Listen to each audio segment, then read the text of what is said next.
Hi, welcome to Richard Gabili YouTube channel, and for today's tutorial, I will be teaching you on how to turn on and off adjust zoom level using zoom controller on iPhone X. But first, kindly subscribe to this channel and don't forget to hit the subscribe button and the bell to notify you for the new updates. And let's start! Using your iPhone X, from your home screen first, go to Settings. Then in the Settings, scroll down and find the Accessibility and then tap. Then on the accessibility, go to vision section and then tap the zoom. Then in this part in the zoom, scroll down and go to this section and then tap the zoom controller. Then in the zoom controller, find the adjust zoom level, and as you will see, there's a switch button located on the side of it. Then all you have to do is just tap it to enable until it becomes green.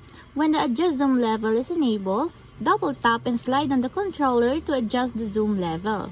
And if you want to disable or turn up, just tap again the switch button, just like this. And that's it, we have successfully turned on and off adjust zoom level using zoom controller on iPhone X. If you have a question, can you comment down below, and don't forget to hit the subscribe button and the bell to notify you for the new updates. And thank you for watching!